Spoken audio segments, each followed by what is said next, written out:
Welcome to the Modernize or Die podcast, SoapBox edition. In this podcast, we take you behind the scenes in the ColdFusion community. We'll talk to the leaders about what they're working on to push the language forward with tools, frameworks, modules, lessons learned, and best practices.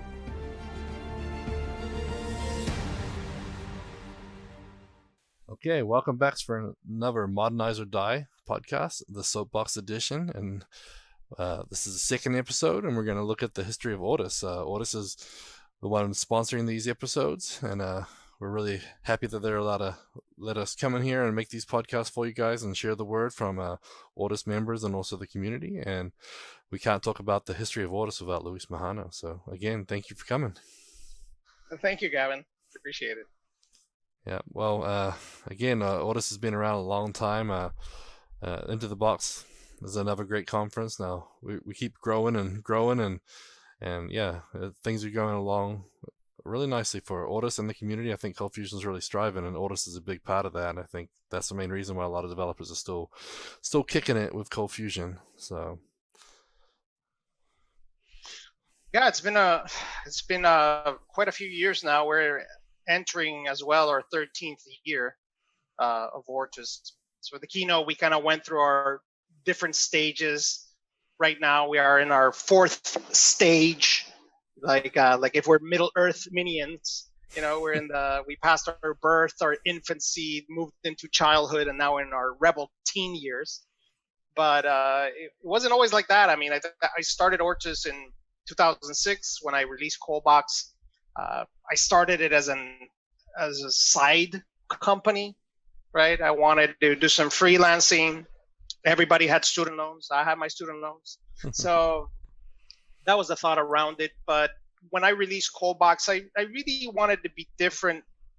That most of the time I saw that open source projects failed or had a bad reputation because of documentation. That was one of the things that I saw.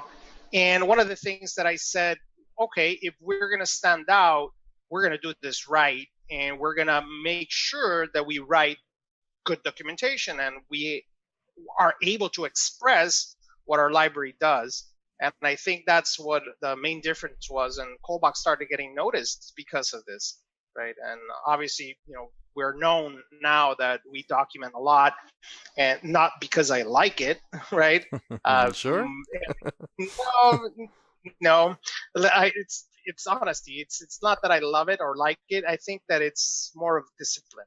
I think I became very disciplined because I had, you know, essentially two jobs, and I only had a certain amounts of time that I could dedicate to these things, and I was very motivated to do this. So I think that the main passion component here was, you know, not only passion but also being disciplined, and having disciplined habits around it really made us create a lot of docs, right? And as we grew, you know, there was also some shifts. You know, I think that in 2009 was a big shift year for me. This was still, you know, 3 years into it. Several versions of ColdBox still. You know, I started to go to conferences for the very first time and speak. But in 2009, I really didn't see myself going anywhere in the ColdFusion world. You know, I think that the transition happened from Macromedia to Adobe. You know, there was no real roadmap of what was going to happen with it. Rilo was available as well. And I really just kind of felt frustrated a little bit with the language. And I had already started delving into Groovy at the time, and even started working and collaborating a bit with Grails. And mostly because our company was testing it out as well at that time when I was working full-time at Esri. And but then Rilo became open source that year, and at the end of 2008 at Scotch and the Rocks. And then ColdFusion 9 was announced, where Hibernate was going to be part of the engine. I mean, I think ColdFusion 9 was a very good release, a very good direction at that time. And it just really made me rethink of what I wanted to do. You know, do I want it to just be a developer? Do I want it to, you know, take and grow and really make this a full-time business? And you know me, I'm a Christian man, and I think I understood what my calling was in this, and I said, you know what, I'm gonna go all in, and that's when we started really, or I started really even becoming more disciplined. And first training happened actually here in Texas. That was our first training that we did. We started working with even JVM integrations. We actually had the ability to run with Groovy inside of the JVM or ColdFusion JVM. CBORM was born, and then we kind of moved into, just this productivity stage. Cashbox started, so more boxes kind of started becoming into fruition. And Bill, I finally left in 2011. Esri, they were kind of like my godparents. They were really, really nice with me, and I left in 2011 to do it full time. So in all reality, Ortus has been around only for 8 years. Full time, but 10 years since that full-time. big turning point. So in 2009, like you said, you have to make a decision, and 10 years since then, man, a lot has happened in those 10 years. So. Oh yeah. I mean, tell you the truth, I interviewed at Google in 2009, and I was ready to go. I interviewed. I was going to be part of the YouTube team. I don't even know if you knew this, but yeah, I interviewed, and I was going to be part of the YouTube team at that time, and it just didn't feel right. I mean, for a really attractive propositions. Wow. But no, yeah, I hadn't heard that story. See, this is why we do the podcast, right? We can get in the mind, get in the history. So yeah, I really felt, that this is my calling and what I needed to do, or with Ortus in itself. And I think that that was the right decision to push forward and really try to transform what we do. Yeah, it's kind of amazing to think what would have happened without Ortus and ColdFusion. Would be a very different place. Yeah, so. Maybe Grails would have been renamed to Grails Box. Yeah, well, I think it's a good time to actually let's show the clip from the keynote where we go through the history of Ortus. I think this is pretty cool, so I hope you guys enjoy it, and we'll catch you on the other side.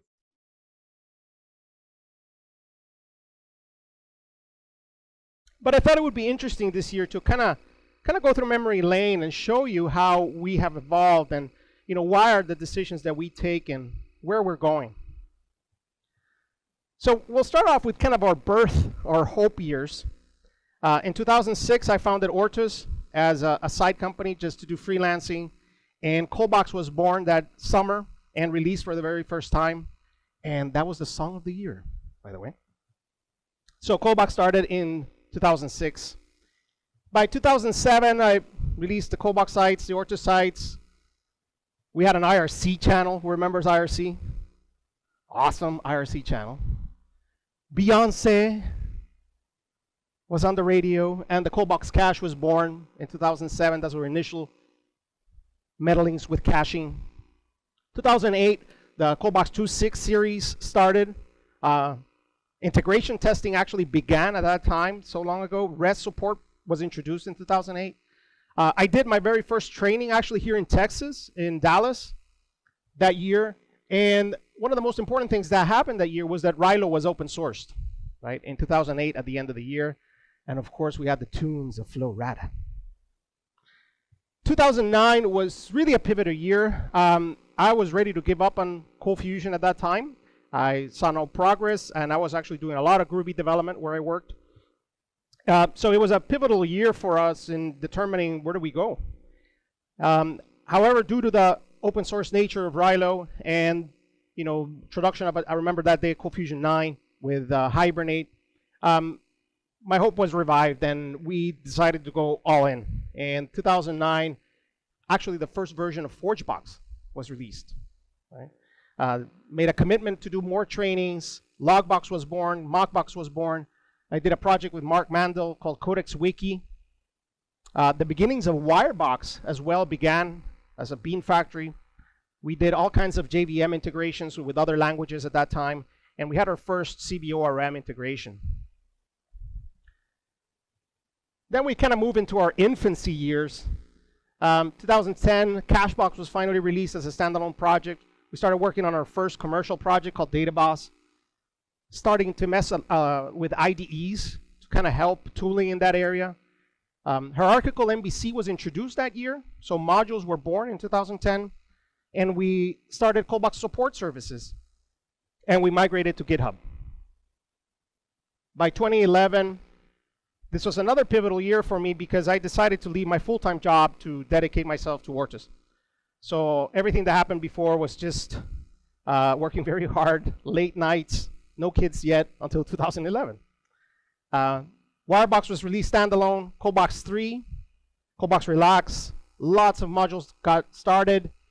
Bill Garud actually joined the Ortus team at that time. First member, employee number 1. And Blockbox was born, actually. Somebody is saying, what the heck is Blockbox? Well, Blockbox actually became ContentBox. So Blockbox started in 2011, 2012, it became ContentBox. ColdBox 3.5, Brad Wood joined the team that year. ColdBox Developer Week, we started doing more community stuff, more community things. And we started a project called DevBox. Who remembers ColdBox DevBox? Just Brad? Wow. So DevBox was our initial server offering that we wanted to bring and make the developers' lives easier for development.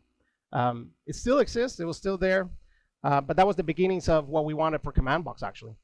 We started messing around with the engines, actually building extensions. We had an online course that was actually pretty horrible, but it's still actually there. And TestBox started to brew at that time. 2013, first commercial product released as DataBoss. We moved to Jira. Into the Box started coming up with Brad. We wanted to do something more for the community. We started doing lots of stuff with Couchbase and NoSQL. Our second product got released, ProfileBox, and then TestBox was finally released. And Mr. Jorge Reyes joined the ranks all the way from Switzerland. And actually, we began Project Gideon. And Project Gideon was basically what became CommandBox the next year. So the next year, after a year and 2 of development, 2014, we finally was able to release a beta of what we wanted for CommandBox. It took like 6 seconds, 7 seconds to start up, but it worked. We messed around more with Couchbase, more with BDD training, and we had our first conference, Into the Box, in Minnesota, and it matches the song of the year because we were very happy. And then 2015, we moved Ortus here to the Houston area. So we're Houstonians now.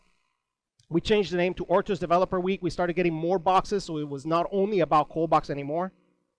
CommandBox 2 moved into it, and we moved all our documentation to Gitbook. And Gavin Pickin joined Ortus at that year.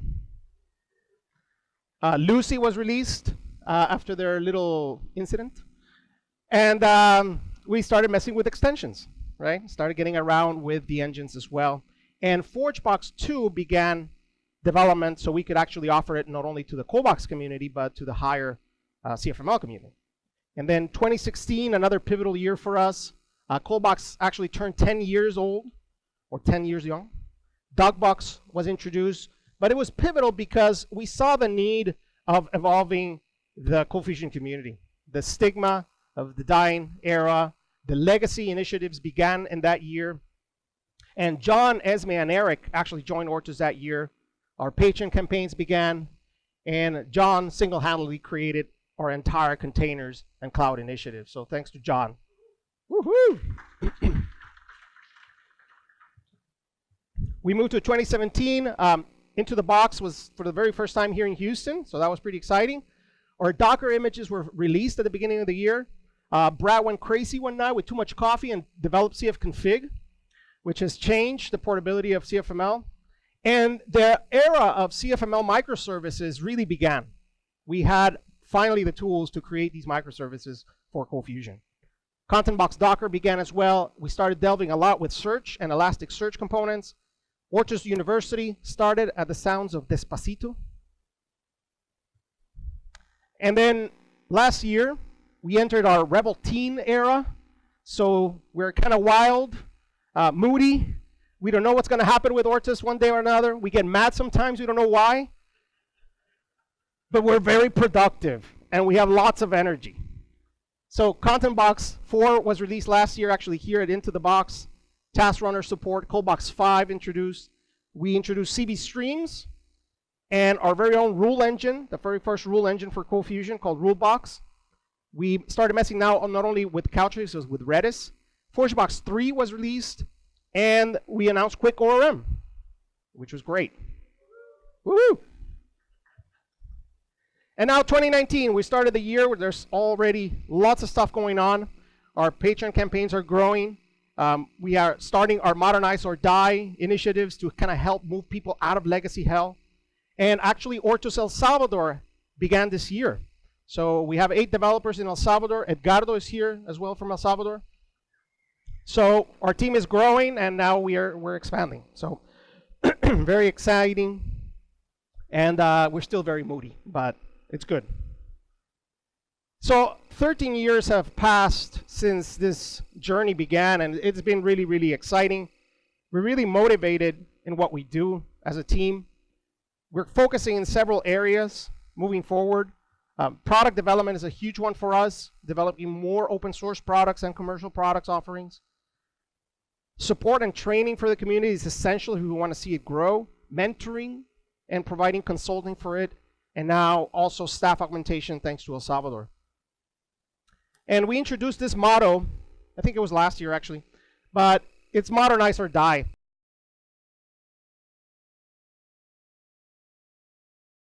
Okay, so that was a clip from Into the Box 2019 in Houston. Again, really well received conference. We had a lot of great speakers there, and but yeah, I really found that the history of Ortus really kind of cool. And obviously, being an Ortus team member, I know a lot about some of that history, but even some of that was new to me, and it's kind of cool to see as you move over time, like what changed. And did that really happen that year? Like, is it really that old, or was that really that new?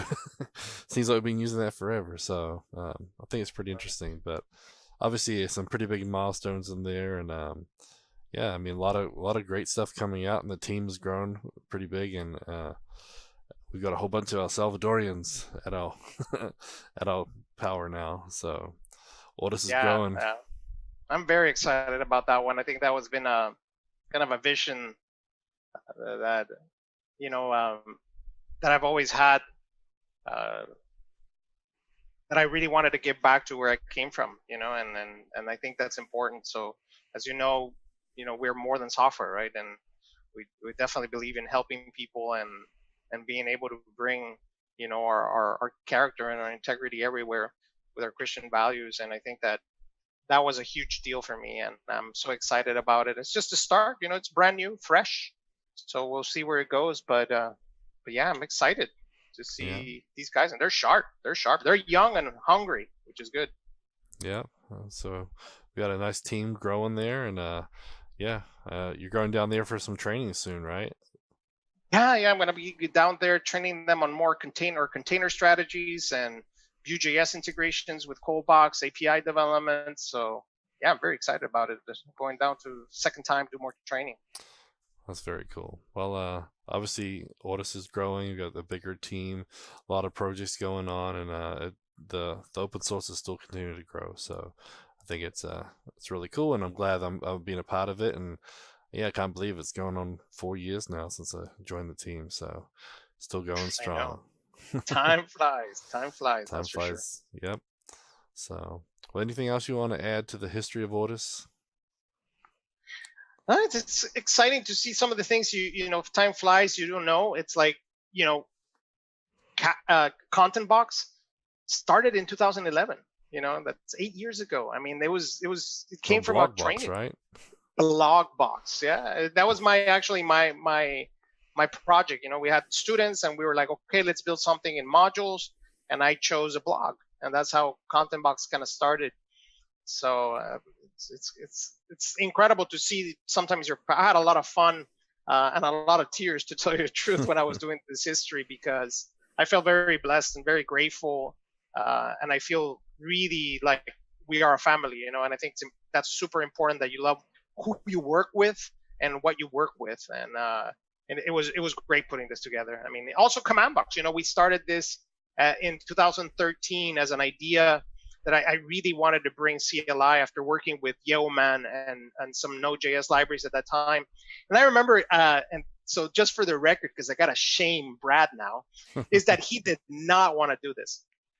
Brad was like in his typical self, was like, a CLI? Why do we need that for? Nobody does this, for cold fusion. No, that's dumb.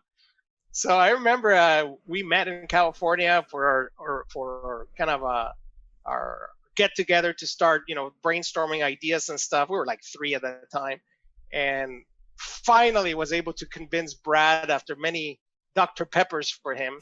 It's like, Brad, it's like, this is the future, man. We need to do this, man. And it was great because we met Denny. We actually started building the CLI in Node. Okay, so I remember. I'll put it there because we have to be man enough to take ownership. But we did. We started building our CLI, and CommandBox was started as a Node project. And then we met Denny Valiant, and he rocked. He just showed us what he had done with Rilo at that time, and his nice little Java shim to be able to class load this stuff into the CLI. And we basically said, Denny, we need to take this to the next level. If we're gonna do this, we're gonna eat our own dog food, and I'm glad we did, man. It was God ordained. We met Denny, and we still love Denny. He still appears and disappears once in a while, but he's definitely a Java master, and that's how CommandBox kind of started in 2013. And just remember, Brad did not want to do it. Yeah. Nope, he didn't, and definitely don't want to touch Node because you know how much he loves Node. Yeah. Yeah. But I'm glad he saw the light. Yep, and that really started everything. It powered the new version of ForgeBox and package. I mean, I can't believe we ever worked without it. To be honest, like now using CFconfig and .env and spinning up servers and settings But yeah, every time I think about doing an old school server or trying to fix somebody else's, I have a client that doesn't have CommandBox, I'm like, oh my gosh, where do I start? Yeah, I think you become spoiled, and I think that's a true testament of the tools, because when you start working with all these legacy companies that are wanting to modernize, and you're like, okay, copy paste this folder, here are the libs, right? It's like, what? I used to do this. What's wrong with me? I feel so dirty now. Yeah, exactly. Yeah, I mean, just getting someone started up on a project used to take 2 or 3 hours. Like now it's if you clone it and run it, hopefully the biggest thing you have to worry about is downloading the database and exactly. spinning it up, and away you go. So cool. Well, I think it's a perfect little summary there of the Ortus history, and I really enjoyed that in the keynote. And like I said, it was a little surprise to me, and so I enjoyed it. So hopefully everybody else out there did as well.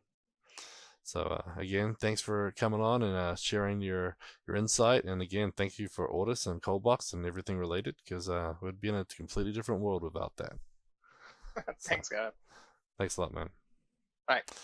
Check back next week, guys.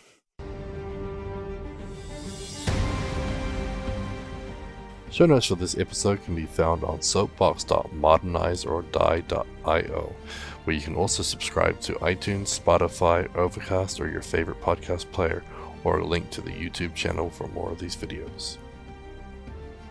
The music used in this podcast is under a royalty-free license from Sound.com and Blue Tree Audio.